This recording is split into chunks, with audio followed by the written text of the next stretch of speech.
Bonjour à tous.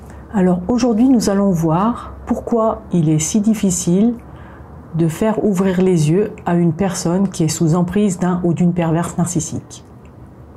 Alors tout d'abord, lorsque vous rencontrez cette personne, vous êtes sur un petit nuage. Elle correspond tellement à l'ami, au collègue, au partenaire auquel vous avez toujours rêvé. En plus, le ou la perverse narcissique a cette capacité de vous faire croire qu'il existe une relation exceptionnelle entre vous, qu'il ou elle n'avait jamais connu quelque chose d'aussi fort avec d'autres. En début de relation, vous êtes littéralement mis ou mise sur un piédestal.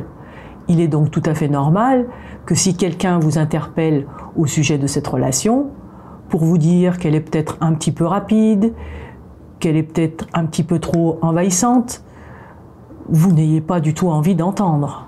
Petit à petit, le ou la perverse narcissique va arriver à vous isoler de vos parents, de vos amis, de votre famille, en les dénigrant, en vous assurant que l'être exceptionnel que vous êtes mérite bien mieux qu'eux.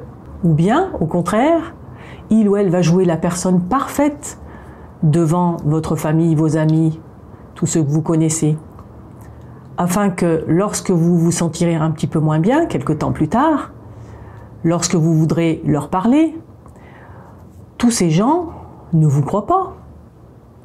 Cette personne est tellement gentille, tellement adorable, tellement généreuse, se comporte tellement bien avec vous. De quoi vous plaignez-vous? Du coup, comme vous vous retrouvez isolé, vous ne pouvez plus vous confier. Vous finissez donc par avoir une relation exclusive avec le ou la perverse narcissique. Ceci vous empêche d'avoir des avis extérieurs sur ce qui vous arrive. Vous ne pouvez plus prendre conseil puisque vous n'avez plus personne. Ainsi, petit à petit, vous perdez tout repère de ce qui peut ou ne peut pas se faire. Le ou la perverse narcissique peut alors progressivement avancer petit à petit de plus en plus loin dans ses abus. Face à tout cela, vous êtes désemparé, mais les souvenirs des débuts de la relation reviennent à votre esprit. Cette personne était merveilleuse au début, donc elle peut le redevenir. Et si elle ne l'est plus actuellement, mais peut-être que j'y suis pour quelque chose. C'est ça les pensées qui vous passent dans la tête à ce moment-là. Et ce sont ces pensées-là que le ou la perverse narcissique va faire en sorte de bien ancrer dans votre esprit. De votre côté, vous êtes généralement une personne qui pensait qu'avec beaucoup d'amour et de patience, on peut arriver à apaiser toutes les tensions. Si vous arrivez à être aux petits soins avec cette personne, vous retrouverez celle qu'elle était au début. Vous pensez être assez fort ou forte pour supporter tout cela et arriver à vos fins. Malheureusement, c'est une énorme erreur quand on est face à un ou une perverse narcissique. Ce dernier ou cette dernière va user et abuser de votre capacité à vous remettre en question. Il ou elle va vous culpabiliser encore et encore, car c'est sa seule façon d'exister. Ainsi, il ou elle a l'impression d'avoir un impact sur vous et donc d'exister. Il ou elle ne sait pas faire autrement.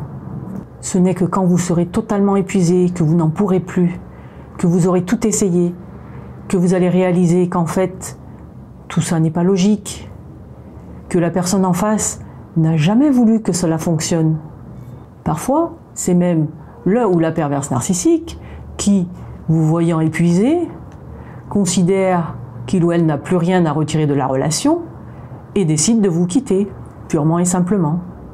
Dans ce dernier cas, vous ouvrirez les yeux un peu plus tard, après la rupture, quand vous comprendrez ce que vous avez réellement vécu. Lorsqu'on sait tout cela, on comprend que ça ne sert à rien pour l'entourage d'essayer de faire le forcing à faire ouvrir les yeux à la victime d'un ou d'une perverse narcissique. Car si on essayait, celle-ci se braquerait, penserait qu'il s'agit d'une agression, une nouvelle fois. Tout simplement parce qu'elle n'est pas prête à ce moment-là. Ce dont la victime a besoin, c'est que son entourage soit là prêt à l'écouter en cas de besoin. Pas de jugement. Le ou la perverse narcissique est déjà là pour ça. Et puis surtout, après la rupture, cet entourage sera précieux pour elle, pour l'aider à se reconstruire. Voilà. J'espère que cette vidéo vous a plu. En attendant la prochaine, je vous dis à bientôt.